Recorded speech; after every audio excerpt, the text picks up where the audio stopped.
ಈಗ ಯೋಗಾಸನ ತಿಳಿಯೋ ಸಮಯ. ಯೋಗಪಟು ಪ್ರಭಾ ಸುಕೃತಿ ಸಿದ್ಧವಾಗಿದ್ದಾರೆ. ಇವತ್ತು ಯಾವ ಯೋಗಾಸನ ತಿಳಿಸ್ಕೊಡ್ತಾರೆ ನೋಡಿ. Good morning. ಏಷ್ಯಾನೆಟ್ ಸುವರ್ಣ ನ್ಯೂಸ್ನ ವೀಕ್ಷಕರಿಗೆ ನಮಸ್ಕಾರ. ನಾನು ನಿಮ್ಮ ಯೋಗ ಇನ್ಸ್ಟ್ರಕ್ಟರ್ ಮತ್ತು ನ್ಯೂಟ್ರಿಷನಿಸ್ಟ್ ಪ್ರಭಾ ಸುಕೃತಿ. ದಿನಕ್ಕೊಂದು ಯೋಗದಲ್ಲಿ ಇವತ್ತು ನಾವು ಕಲಿತಾ ಇರುವಂಥ ಒಂದು ಆಸನ ಮತ್ಸ್ಯಾಸನ. ಈ ಆಸನ ಥೈರಾಯ್ಡ್ಗೆ ತುಂಬ ಒಳ್ಳೆಯದಾದ ಒಂದು ಆಸನ. ಆದರೆ ನಿಮಗೆ ನೆಕ್, ಕುತ್ತಿಗೆ ಮತ್ತು ಬೆನ್ನಿನ ಇಂಜುರಿ ಆಗಿದ್ದರೆ, ಸರ್ಜರಿ ಆಗಿದ್ದರೆ, ಅಥವಾ ನಿಮಗೆ ಮೈಗ್ರೇನ್ ಇದ್ದರೆ, ಹೈ ಅಥವಾ ಲೋ ಬ್ಲಡ್ ಪ್ರೆಷರ್ ಇದ್ದರೆ, ವರ್ಟಿಗೋ ಇದ್ದರೆ, ಹಾಗೆ ಗ್ಲುಕೋಮಾ ಇದ್ದರೆ ಈ ಒಂದು ಆಸನನ ಅವಾಯ್ಡ್ ಮಾಡಿ. ಹೇಗೆ ಮತ್ಸ್ಯಾಸನ ಮಾಡೋದು ಅಂತ ಕಲಿಯೋಣ. ನಿಮ್ಮ ಎರಡೂ ಕಾಲ್ಗಳನ್ನು ಈ ಥರ ನೇರವಾಗಿಡಿ. ನಿಮ್ಮ ಟೋಸ್ ಅಥವಾ ಕಾಲು ಬೆರಳುಗಳು ಹೊರಬದಿಗೆ ಪುಷ್ ಆಗಿರಬೇಕು. ಈ ಥರ ಪಾಯಿಂಟೆಡ್ ಔಟ್ವರ್ಡ್ ಹೊರಬದಿಗೆ ಪುಷ್ ಆಗಿರಬೇಕು. ಹೀಗೆ ನಿಮ್ಮ ಎರಡೂ ಮೊಣಕೈಯನ್ನು ಈ ಥರ ನೆಲದ ಮೇಲೆ ಇಡಿ. ಎರಡೂ ಹಸ್ತಗಳನ್ನು ನಿಮ್ಮ ಸೊಂಟದ ಅಡಿಗೆ ಈ ಥರ ಇಟ್ಕೊಂಡಿರ್ಬೋದು ಅಥವಾ ನೆಲದ ಮೇಲೂ ಇಟ್ಟಿರ್ಬೋದು.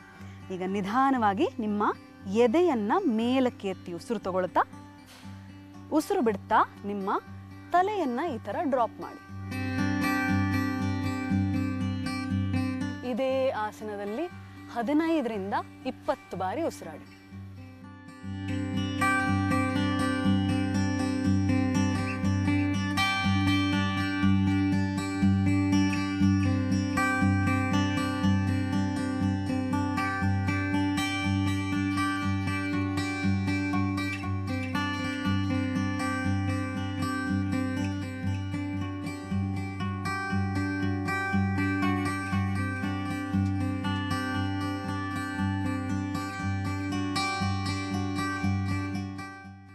ಉಸಿರು ತಗೊಳ್ತಾ ನಿಮ್ಮ ಕಾಲು ಬೆರಳಿನ ಕಡೆ ನೋಡಿ.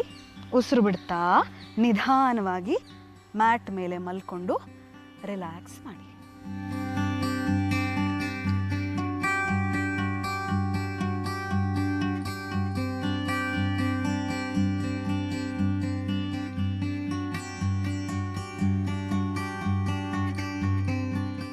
ಈಗ ನಾವು ಕಲ್ತಂತ ಒಂದು ಮತ್ಸ್ಯಾಸನ ಮಾಡುವ ಒಂದು ಸುಲಭವಾದ ವಿಧಾನ, ನಿಜವಾದ ವಿಧಾನವನ್ನು ಇನ್ನೊಂದು ದಿನ ಕಲ್ತ್ಕೊಳ್ಳೋಣ.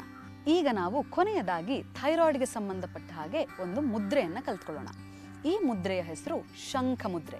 ಹೇಗೆ ಮಾಡೋದು ಈ ಶಂಖ ಮುದ್ರೆ ಅಂದರೆ, ಎರಡೂ ಕೈಗಳಲ್ಲಿ ಮಾಡಬೇಕಾಗಿರುವಂಥ ಮುದ್ರೆ.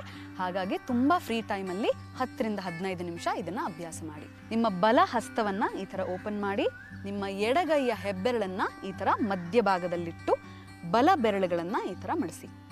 ಈಗ ನಿಮ್ಮ ಬಲ ಹೆಬ್ಬೆರಳು ನಿಮ್ಮ ಎಡ ಎಲ್ಲ ಬೆರಳುಗಳಿಗೂ ಈ ಥರ ತಾಗಿಸಿ. ಎದೆಯ ಮುಂದೆ ಇಟ್ಟು ಕಣ್ಣನ್ನು ಮುಚ್ಚಿ 10ರಿಂದ 15 ನಿಮಿಷದವರೆಗೂ ಉಸಿರಾಡಿ.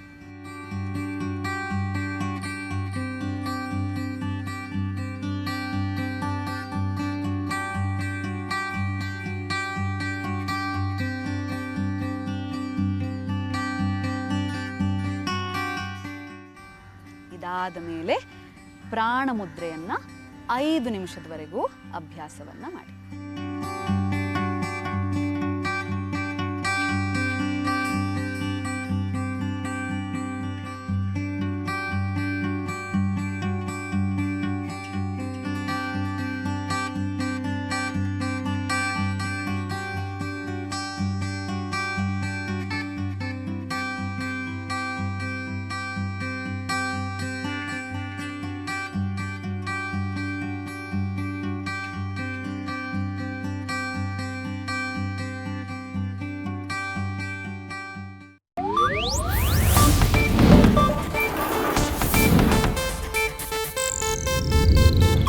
ಇದು ಏಷ್ಯಾನೆಟ್ ನ್ಯೂಸ್ ನೆಟ್ವರ್ಕ್ ಪ್ರಸ್ತುತಿ.